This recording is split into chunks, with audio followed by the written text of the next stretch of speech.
Ponto 3 para a gente ir embora. Salvação para quem o escolhe. Diga comigo, salvação para quem o escolhe. Verso 8. Mas Zaqueu levantou-se e disse ao Senhor: olha, Senhor, estou dando a metade dos meus bens aos pobres. E se de alguém extorquir alguma coisa, devolverei 4 vezes mais. Será que ele sabia que tinha feito errado, sim ou não? Gente, quem senta na mesa de Jesus, a revelação do coração começa a acontecer. Ele está exposto. Sabe, a luz traz a exposição do que está acontecendo. Agora, o interessante é que quem encontra Jesus, primeiro tem o interesse de ver Jesus, sobe no árvore, é chamado para descer depressa, fica face a face com Jesus, é convidado, Jesus se convida para ir na casa dele, senta na mesa. Sabe o que acontece? Zaqueu não tem nenhuma fala, mas só a fala do Zaqueu é essa, não é? É esse versículo que nós acabamos de ler. A fala de quem vive essa realidade com Jesus é uma fala de arrependimento. Sabe quando você identifica se alguém recebeu Jesus em casa mesmo? Se uma transformação completa aconteceu, se a pessoa foi alcançada pelo Evangelho mesmo, há uma fala de arrependimento nos seus lábios, nas suas atitudes, nas suas decisões, nas suas posições, no seu olhar, na sua maneira de agir. Quem está entendendo comigo? Você pode identificar em você mesmo ou em alguém que você convive. Se essa pessoa foi alcançada por Jesus, há uma fala de arrependimento. É a única fala que ele tem. Sabe, porque Zaqueu não conserta o passado para ser salvo. Ele conserta o passado porque foi salvo.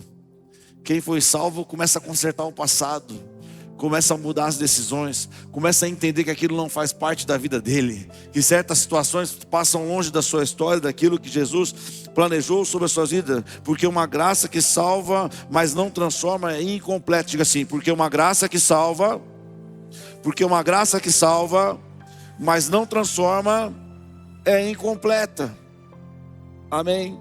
Nós vamos ver essa realidade. Quem concorda de ver essa realidade em Cristo? Transformação se revela na atitude, como nós falamos. O Evangelho faz você reconsiderar sua história. Eu falo para você que Evangelho sem confronto não é Evangelho. Quem tem coisas que não faria nunca mais porque se encontrou através do Evangelho? Levanta uma pessoa de verdade. Olha aí. Então, você reconsidera as suas histórias.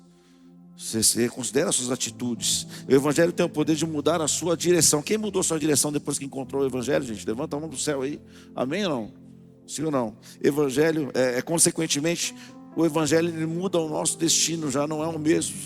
Já não é o mesmo caminho. Não são as mesmas decisões. O Evangelho muda aquilo que ocupa prioritariamente o nosso coração. Quem entende essa realidade? Quem ocupava o coração de Zaqueu? Diga comigo, o dinheiro. O dinheiro ocupava, o bolso ocupava. E a pergunta para mim e para você é: o que ocupa o seu coração nesta noite? O que tem ocupado o seu coração nesse tempo que impede Jesus de entrar completamente sobre a sua vida? Fique de pé. Essa pergunta é individual, não é para a tua esposa, nem para o teu esposo, é para você. O que tem ocupado o seu coração? Não adianta você virar para o outro lado. Está vendo? O pastor está falando lá. Deus está falando com você. Não, Deus está falando com você mesmo, é com você agora, com cada um de nós. Deus está alinhando o nosso... Está falando comigo aqui. O que tem ocupado o meu coração? O que tem impedido a manifestação de Jesus de maneira completa? Pode ser uma carreira, pode ser um relacionamento, pode ser um trauma, não sei o que pode ser.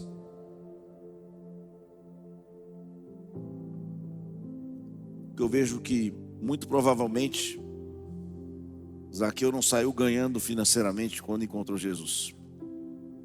Contrariando a muitos evangelhos pregados. Nem sempre isso acontece. Tá? Porque eu acho que provavelmente Zaqueu perdeu foi o emprego mesmo. Senhor, quem acha que Zaqueu pode ter perdido o emprego? A Bíblia não diz, mas vamos pensar comigo aqui. Não é Acrescentares. Segundo Acrescentares, capítulo 4, versículo 5. Não. Quem acha que ele perdeu o emprego? Quem ia ficar com um cara que agora cobra certo, sendo que a ideia era cobrar errado? Quem ia ficar agora com um cobrador de imposto bonzinho? Já pensou? Eu chegava na casa da pessoa, cuti, não tem dinheiro para pagar esse mês? Pode pagar um mês que vem, Roma está tranquilo. Então a arrecadação de Roma cai 10 vezes. Quem é que fica? Se eu não, diga assim, muitas vezes, servir a Deus, deixar Ele entrar na sua casa, tem a ver com perder também. Pelo menos de maneira momentânea. Tem a ver com entregar. Tem a ver com abrir mão. Está entendendo? Pastor, mas pregaram outro evangelho. Pregaram o evangelho Nutella para você. O evangelho da Bíblia não é esse não. Jesus, ele não foi ganhar na cruz, ele foi abrir mão da sua vida. Verso 9 e 10. Jesus lhe disse, baseado naquilo que Zaqueu disse: hoje houve salvação nesta casa. Aleluia. Hoje houve salvação nessa casa. Talvez esse, eu tenho certeza, talvez não, certeza, esse foi o ganho que Zaqueu teve. Ele trocou tudo aquilo que ele tinha pela salvação. E hoje, o quanto nós valorizamos a salvação. Mas Zaqueu valoriza aquilo que Jesus disse para ele. E diz mais ainda, porque este homem também é filho de Abraão, pois o Filho do Homem veio buscar e salvar o que estava perdido. Quem pode dizer graças a Deus por essa mensagem?